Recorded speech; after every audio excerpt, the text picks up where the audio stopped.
I'm an old Jewish man who hears what people don't say. You kept excusing the chill and calling it maturity. Deep down, you knew. Now the silence will name itself, and you won't go back. I grew old with a stethoscope around my neck and long nights on call.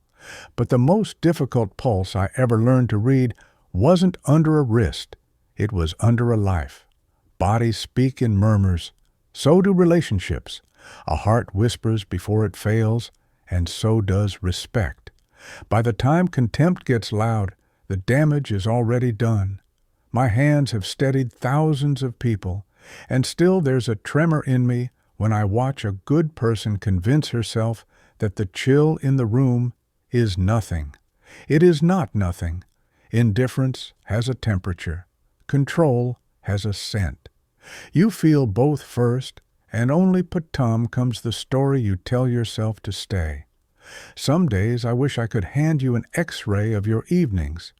You would see the fine fracture lines, those small snubs that heal wrong and bend your posture, a skipped acknowledgement, a smile that arrives late and leaves early. The way your idea sounds brilliant only when someone else repeats it. None of it will earn headlines. All of it will wear you down. A lawyer learns to follow precedent. A physician learns to follow patterns. My pattern book says, where your voice shrinks, something else is expanding in its place. After a lifetime of listening, I stopped chasing people's explanations and started weighing their effects. Words can be charming. Outcomes don't lie. Care that makes you smaller isn't care. Help that asks for gratitude as rent isn't help. Humor that frames you as a prop isn't humor. The trick is simple and brutal. Shift your attention from what they claim to what you become around them. If you leave an interaction with less air, you were taxed for breathing. Another thing no one tells you, quiet hostility rarely looks like a scene. It prefers good manners. It hides behind, I'm just worried. I didn't want you to be disappointed. I thought this would be easier for you. The phrasing sounds gentle. The result is a leash. You get reduced to a role, agreeable, grateful, available. The performance wins applause, but the performer disappears. I have signed too many discharge papers for women who can carry 3 jobs and 2 families, yet apologize for taking 10 minutes to answer a message. It is not capacity they lack. It is permission they were trained to outsource. Call it what it is, a tug of war over your right to be fully present, not louder, not ruder, present. When you don't apologize for existing at your full height, people either make space or reveal their resentment. Both answers are clarity. Approval is the slowest prison. Self-respect is the key that turns from the inside. You don't need a speech to start using it. You need a decision that you will not trade your voice for harmony that only works when you are quiet. It arrives in tiny exchanges. You share good news, and the room cools. You say, "Not today," and a small punishment follows. Silence, a forgotten invite, a joke with a needle in it. You ask for credit, and suddenly you're difficult. Outwardly, nothing dramatic. Internally, a steady erosion. People who quietly resent you will phrase their pushback as protection or practicality. They will call you too sensitive, too proud, too much. Translation: your boundaries interfere with my comfort. Write this somewhere you won't lose it. Love adapts to truth. Control demands that truth adapt to it. Here is the rule I wish I had learned sooner. Start measuring by recovery time. With a decent person, a hard conversation stings and then resolves. Minutes, maybe hours, because both are invested in respect. With someone who quietly hates what you represent, nothing resolves. The sting renews, the ledgers update, the small penalties continue. They are teaching you to ask permission to be yourself. Refuse the lesson. A boundary is not aggression.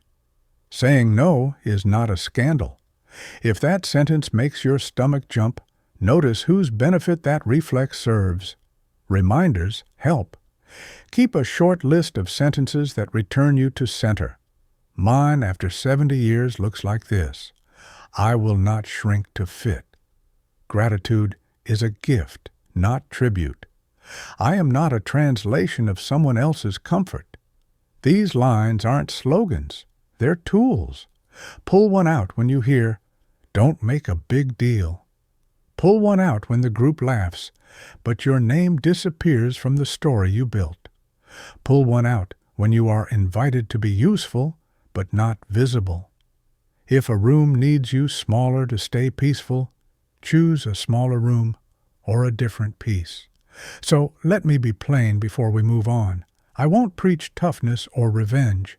That's theater for people who need an audience. Dignity doesn't perform, it practices. The practice is ordinary and demanding. Speak precisely, ask directly, refuse the debt of false gratitude, and watch who treats your clarity as an insult. That reaction is the map. You won't need to fight. You'll only need to stop bargaining with your own worth. A final assurance from an old man who has seen too many good souls dim themselves. You are not difficult for wanting a life where your joy is welcome and your no is safe. You are not cold for stepping back from people who require your confusion to feel strong. You are not dramatic for naming what hurts you. You are, at last, accurate. Accuracy is not cruelty. Accuracy is the end of self-betrayal. Next, I'll expose the first hidden sign, the subtle penalty that turns your no into a crime. Miss it, and you'll spend years apologizing for breathing. There's a moment I watch for in every story, the first clean no, not shouted, not dramatic, a simple refusal said with steady breath. What follows, if quiet hatred is present, is never a debate. It's a penalty. Invitations evaporate. Jokes turn with a hidden hook. Credits float away from your name as if by accident. Nothing overt enough to protest without looking touchy, yet consistent enough to train obedience. That's how control survives in polite rooms, by teaching you that honesty has a fee. In my practice, I learned to ignore speeches and measure outcomes. After a boundary, do you pay a social tax? Does the air thicken? Do messages slow to a drip? Are you suddenly hard to include, busy, out of the loop? These aren't coincidences, they're micro-sanctions. A courtroom calls it precedent. Home life calls it just how we are. Both produce the same chilling effect next time you hesitate before choosing yourself. Strange thing about people who can't tolerate your autonomy. They rarely argue with your reason. They argue with your right. They'll praise your competence all week and strip your status the minute it stops serving their plan.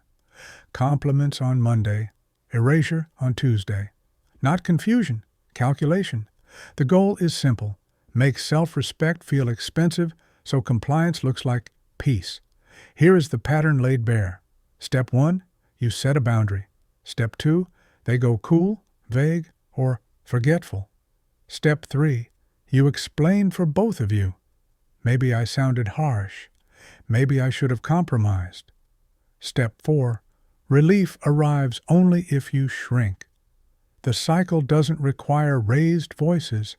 It runs on your willingness to take the blame for someone else's discomfort. Once you see that, the spell cracks. You were never too much. You were just not for sale. Let me be precise about forgetting. Real forgetfulness is random. Strategic forgetfulness clusters around your wins and your needs. Your idea is repeated without your name. Your presence is omitted from photos that would show your role. Your availability is assumed until you decline, and then your existence turns conveniently fuzzy. If memory returns only when you serve, you're not with a partner, you're with a manager. A small test separates affection from control. Decline a minor request kindly and watch the next 72 hours. With healthy people, the rhythm steadies and respect remains. With quiet resentment, proportionality vanishes. The vibe goes off-key. A joke about your attitude.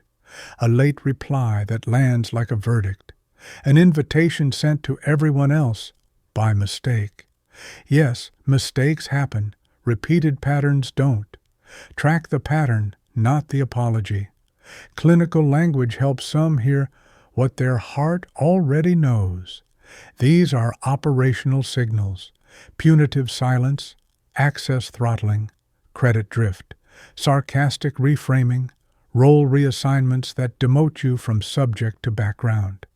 None are dramatic enough for a scandal. All are corrosive enough to dim your confidence. If the cost of honesty is belonging, the belonging was counterfeit.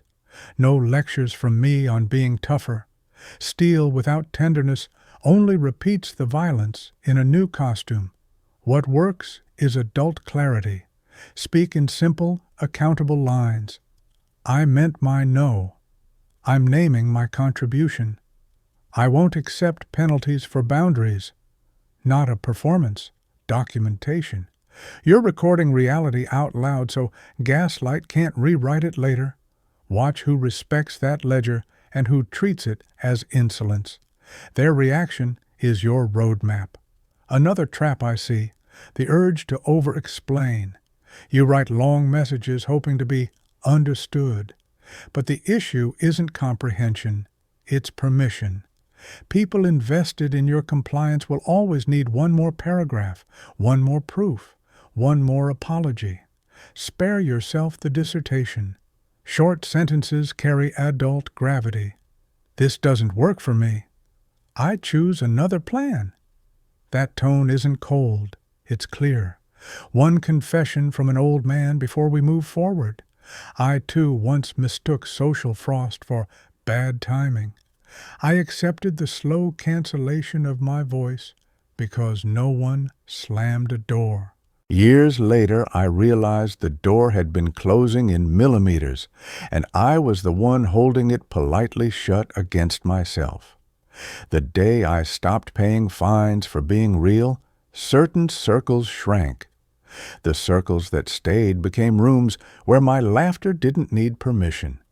Keep a few anchor lines where your eyes can land when doubt starts bargaining. Respect survives a boundary. Care that punishes honesty is strategy, not love. Forgetting that always favors them is policy. If my presence requires my erasure, I withdraw my presence. I won't fund my own silencing. Quieter than thunder, stronger than steel, this is the inner stance that ends the tax. You don't raise your voice, you raise your standard. You don't chase inclusion, you choose alignment. Those who value you adapt. Those who resent you unmask themselves. Either way, you stop living on trial. Next, I'll uncover the most deceptive signal of all, care that shrinks you while asking for gratitude. Miss that one, and you'll mistake a cage for shelter. If at least one of the 5 subtle signs resonates with you, subscribe. In the comments, write the number of the sign, 1-5. Let's see which one is most common. In the clinic, I kept a spare chair near my desk, the place where people set down the weight they're ashamed to name. Most didn't complain about cruelty, they complained about kindness. Not the warm kind, the smothering kind. A casserole of obedience baked under the label. I'm just looking out for you. It sounds generous. It lands like a lock. Real care asks, what do you want? Counterfeit care answers for you and expects applause. Let me call it by its proper name, benevolent control. No raised voice, no broken plates, nothing scandalous for a stranger to notice. The theater is tasteful. The script is always the same. Decisions are removed from your hands to make life easier. Methods are chosen because I know better. Timing is set so you don't get overwhelmed. By the end of the week, you own nothing but gratitude debts. Thank you becomes a collar. Watch how it operates. A plan appears without your input. Resistance earns a fine, maybe a long sigh, maybe a story about how much I do around here, maybe a stale joke about your independence phase. The pressure is light but constant, like a hand on your back, steering you through a doorway you didn't pick. People who run this system love phrases that close discussion. Trust me, I've already handled it. Don't worry about details.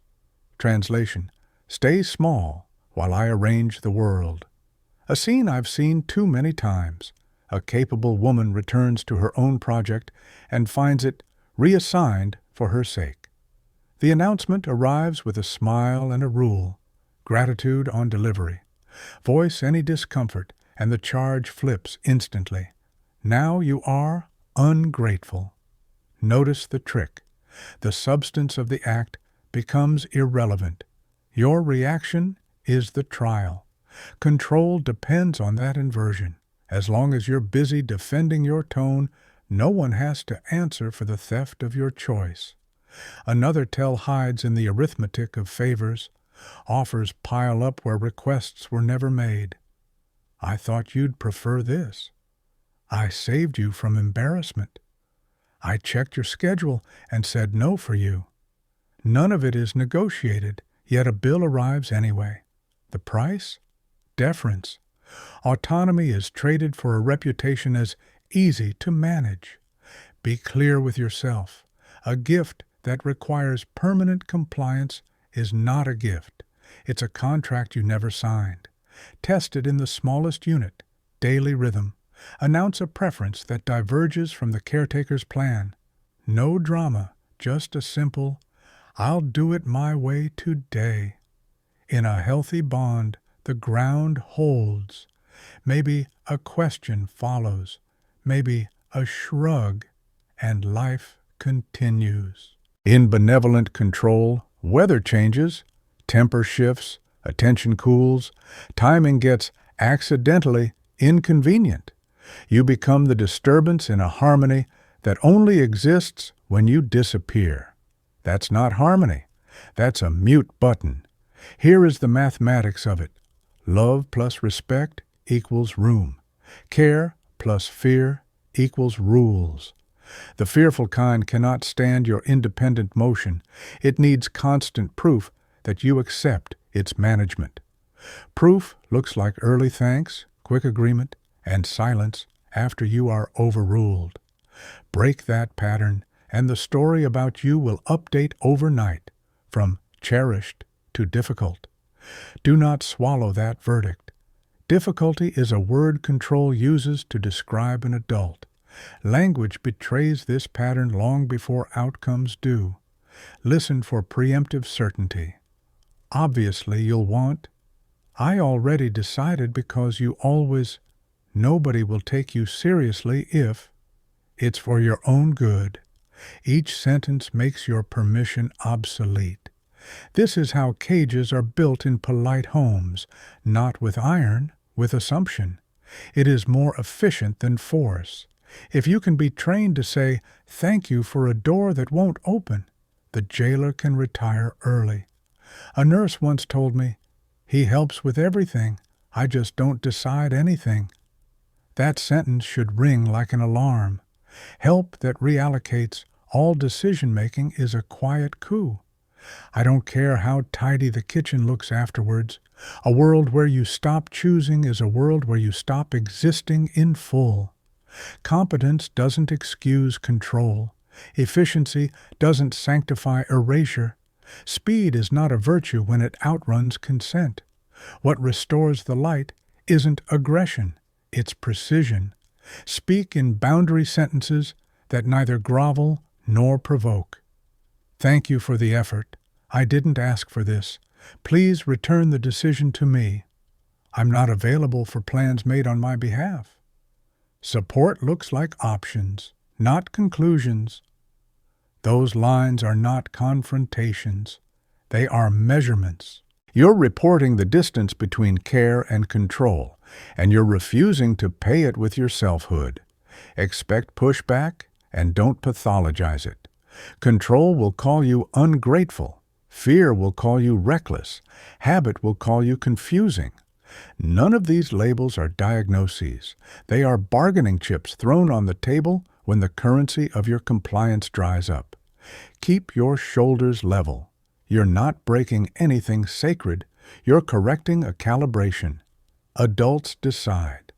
Those who love you can learn the new settings. Those who don't will insist you're malfunctioning. That information is a gift. Believe it the first time. I will not sell you heroics. The work is less cinematic and more consistent. Show up to your own life with steady hands. Ask before accepting. Decline what shrinks you. Invite collaboration instead of rescue. Let help be help. Requested, specific, revocable. Anything else is a power arrangement staged as tenderness. Mercy to yourself requires ending that play. Before we move to the next sign, a handful of hard, clean lines for your pocket. Unasked help that demands obedience is management, not care. Kindness that costs my choices is too expensive. Support presents options. Control presents conclusions. If gratitude is the leash, I drop the leash. Love that fears my autonomy isn't love. It's anxiety with good manners. There's one more piece you may need to hear from a man who has watched decades of quiet arrangements. You're allowed to choose allies who treat your adulthood as a fact, not a favor.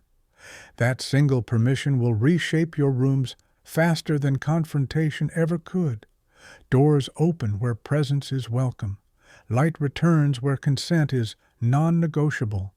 And the person you become in that light, steady, accurate, unhurried, will not be mistaken for difficult by anyone worth keeping. There's a simple test I give to the heart, and it isn't medical. Announce a win. Nothing grand, something human and bright. I finally finished that course. The client said yes.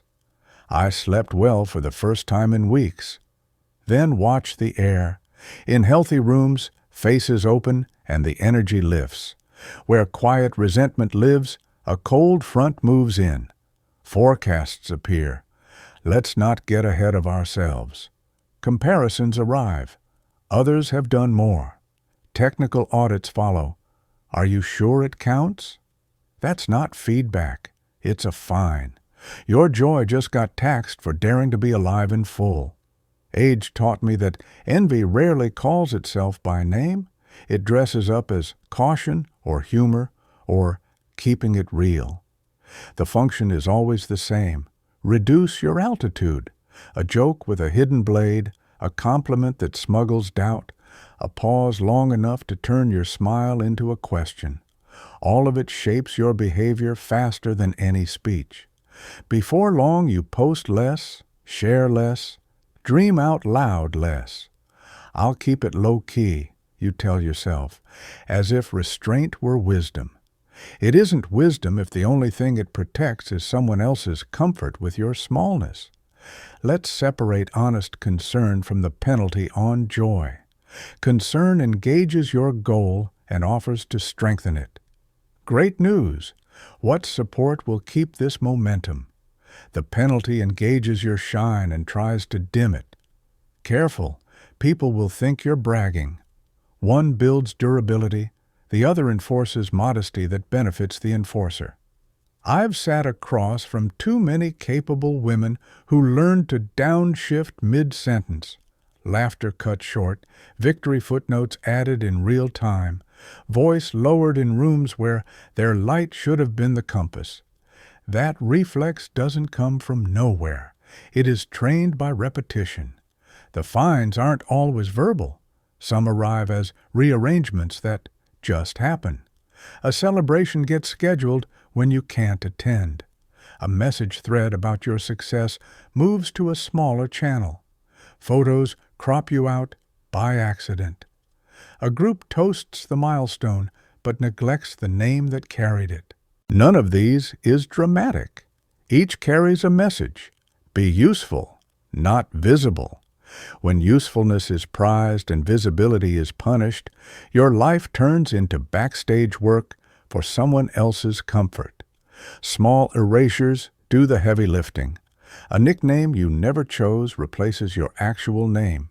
Introductions frame you as a role she helps with rather than a person she built. Interruptions slide in precisely when your point gains weight. Jokes rewrite your story so that agency moves from you to the group. "We did it," they say, after resisting you for weeks. Watch that grammar. Subjecthood is the first casualty of quiet hate.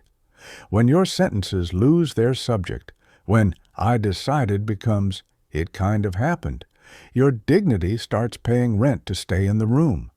I don't care how polite the setting is, the body still keeps score. Shoulders inch inward, laughter asks permission, eyes scan for approval before joy is allowed to rise. That posture becomes your new normal until a friend shows you an old photo where you're fully expanded and you hardly recognize the person. Medicine has a word for this: atrophy, unused muscle wasting away. Respect works the same way. Starve it long enough, and you'll mistake weakness for humility. No need for fire or speeches. Precision is enough.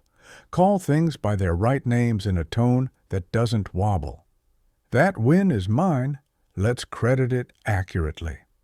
Please use my name, not the pet version. If you're joking, aim higher. Belittling isn't wit. I'll celebrate this without shrinking it to fit the room. These lines are clean instruments. They cut the operative tissue, control, without tearing the healthy muscle, connection. People who value you will adjust their stance. People who only value your utility will complain about tone. Consider that complaint a mirror, not a verdict. Another practice: deliberately share one good thing and refuse to add disclaimers. Resist the urge to soften with "it's small, but," or "I know others have more," yet. You're not auditioning for permission. You're recording reality. The first few times will feel like walking out without armor. That feeling is withdrawal, not wrongdoing. You're detoxing from a culture that asked you to apologize for being lit from within. Expect the system to push back with two old tools: reframing and delay. Reframing sounds like "let's be practical," which means "let's be smaller." Delay sounds like "we'll celebrate when it's official," which somehow never arrives. Refuse the trade. Practicality that shrinks your spirit is just fear with clean diction. Celebration that never materializes is control-maintaining scarcity.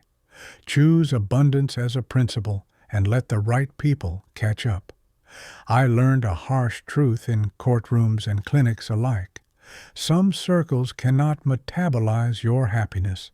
It's not that they dislike you.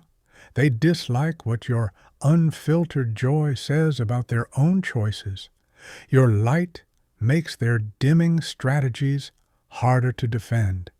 Rather than upgrade their lives, they'll negotiate your brightness down. Love them if you must, but don't let them set the voltage. I will not dim so others avoid their mirrors. That sentence saved more sanity than any prescription I wrote. Correction, not confrontation, restores gravity. Give credit to yourself aloud and share credit fairly. Both truths can hold at once. Decline gatherings that require you to play the smaller version to be invited. Sit at tables where your laughter isn't treated as a policy violation. If those tables are scarce, make one. Chairs appear quickly around people who treat joy as data, not a threat.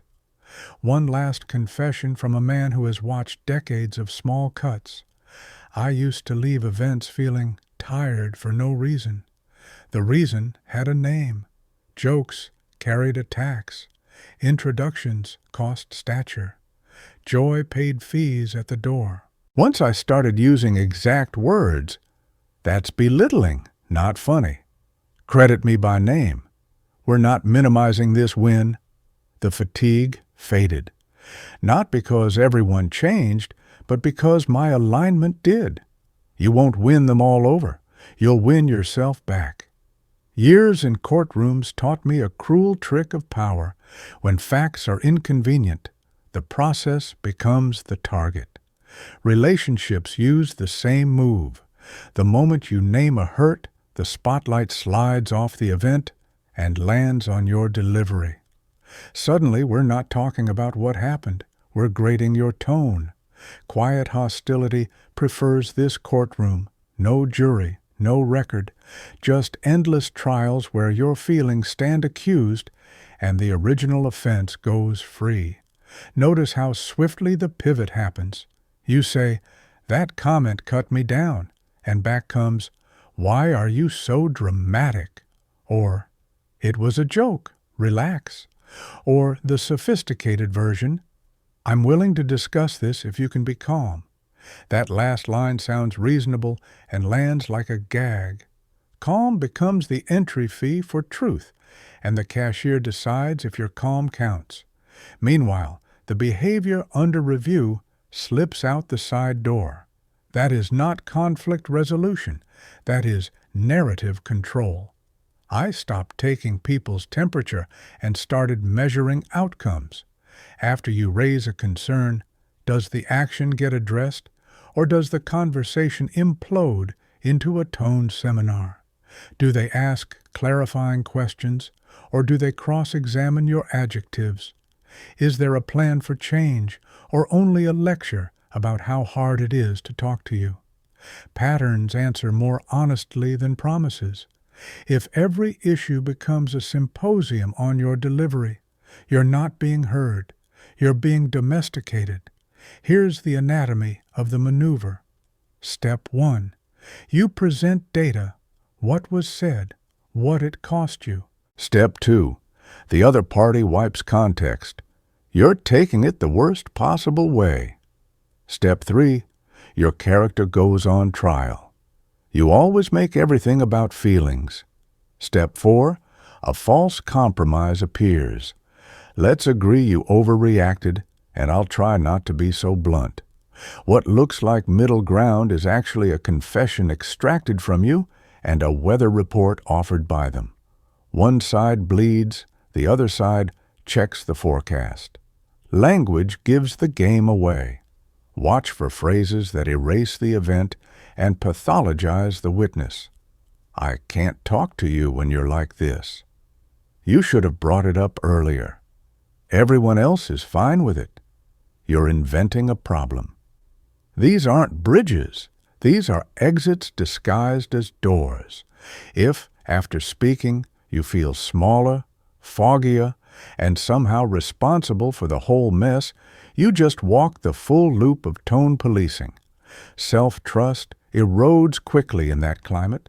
Before long, you rehearse conversations in your head for hours, trying to craft a perfect sentence that cannot be dismissed. There isn't one. Perfection is a moving target set by someone who benefits from you missing. The more you edit, the less you say. The less you say, the more the other story hardens into what actually happened. That is how people get written out of their own lives, by agreeing to argue style while substance expires. Let's restore leverage with precision.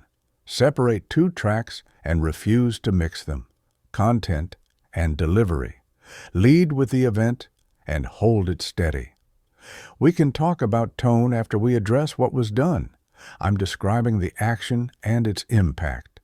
If the pivot returns, name the pivot. You're discussing my delivery, I'm discussing the behavior. They aren't the same. Not aggressive, just accurate.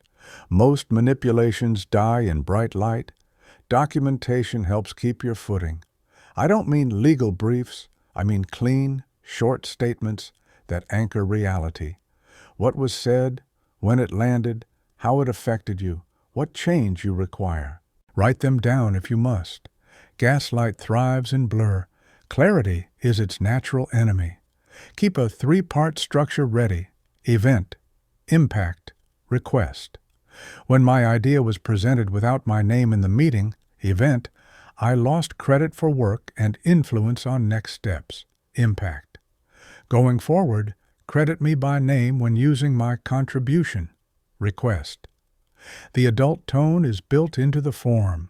Another tactic worth learning: decline the bait of character diagnoses. You're too sensitive is not data. It's a label used to end inquiry. Replace labels with metrics. We're not measuring who is sensitive. We're measuring whether the behavior repeats. Watch how quickly the conversation either returns to the point or reveals that it was never about solutions. Information either way. Double standards expose quiet disdain with brutal efficiency. Try this.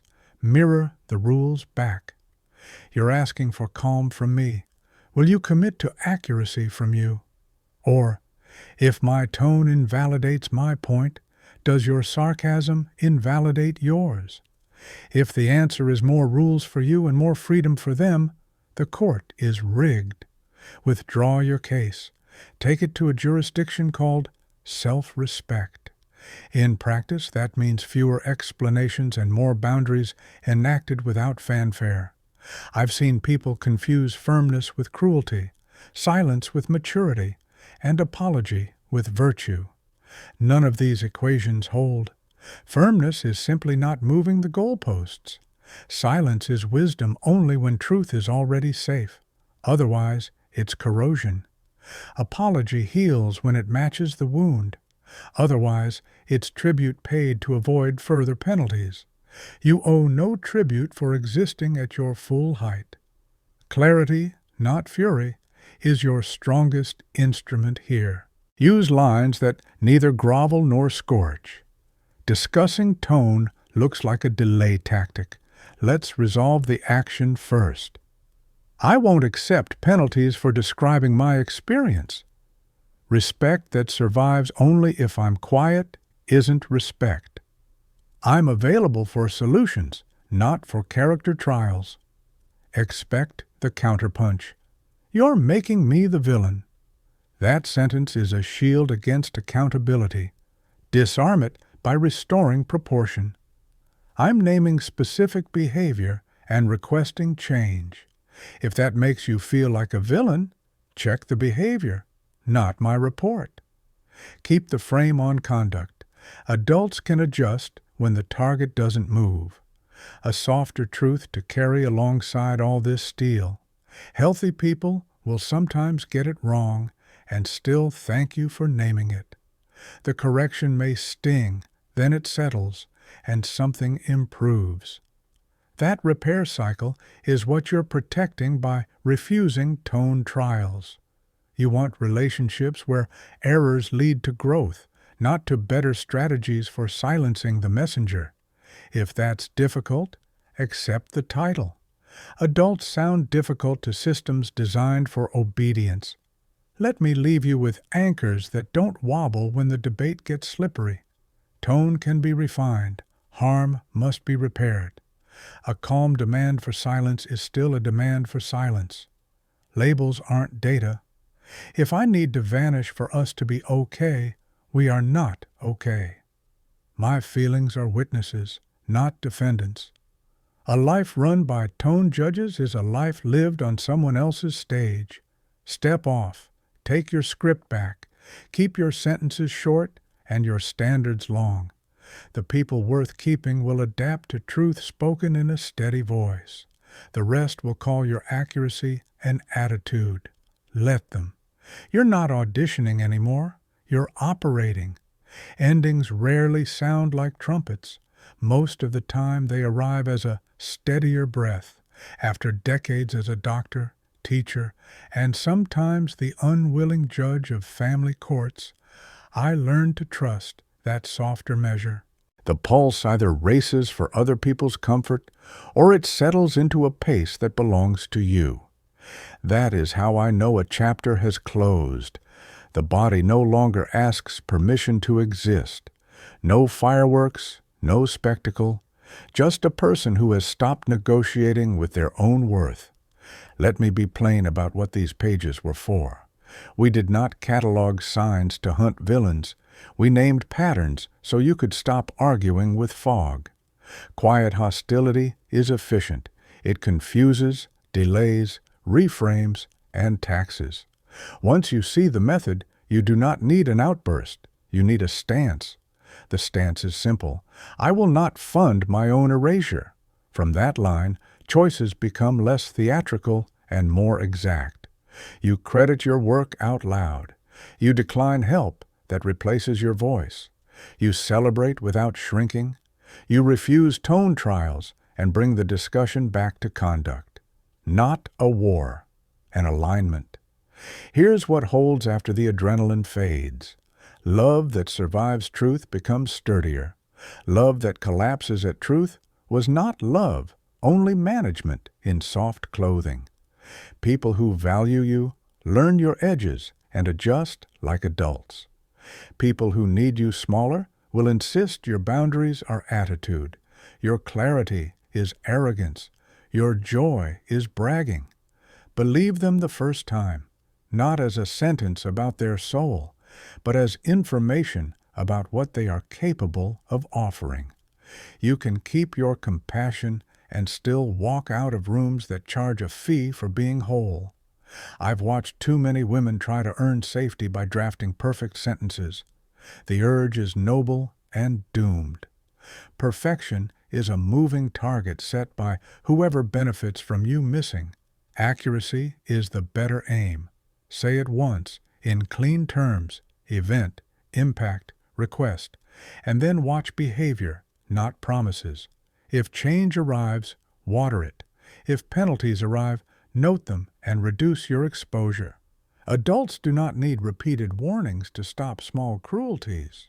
They need consequences that are quiet and consistent. Less access to you, less say over your schedule, less proximity to your inner life. Consider a pledge that costs nothing and saves everything. I will not make myself smaller to prove I am kind. Kindness that requires disappearance is not kindness. It is training. You can be generous without being harvested. You can be forgiving without returning to the conditions that required forgiveness. You can be soft without being shapeless. A cedar bends in wind. It does not volunteer to be firewood. Some ties will loosen as you practice this. Do not confuse that loosening with failure. Space is not always loss. Often it is oxygen. When the room grows quieter, pay attention to what enters. Conversations that don't demand a discount on your honesty. Friends who clap without caveats. Work that uses your full skill instead of the agreeable half. That is not fantasy. It shows up when you stop buying peace with self-betrayal. The price was always too high. You simply learned to read the bill. Practice is ordinary. No banners hang for it. In the morning, you use your name instead of the nickname that dims you. At noon, you ask for credit with a steady tone and no apology. In the evening, you decline an engagement that exists to rehearse the small version of you. On the weekend, you sit with one person who calls your adulthood a fact, not a favor. None of this will trend. All of it restores weight to your spine. Before we close, a private conversation between an old man and the brave woman he respects. You're not difficult for wanting a life where your no is safe. You're not cold for walking away from rooms that bill you for joy. You are not ungrateful for returning decisions to your own hands. You are not dramatic for naming harm in clear daylight. You are not disloyal for loving people from a distance they have earned. A handful of anchors to carry forward. Respect that requires my silence is not respect. Care that shrinks me isn't care. Help that replaces me isn't help. Joy is data. If a room punishes it, the room is wrong for me. I will not pay fines for being real. Boundaries are navigation, not aggression. If my presence depends on my erasure, I withdraw my presence. None of these lines need to be shouted. Speak them as you would read a prescription, clearly, as often as required, until the symptoms stop running your day. You aren't trying to win anymore. Winning is a game for crowds and scoreboards. What you're after is quieter and far more demanding, a life that fits your true size.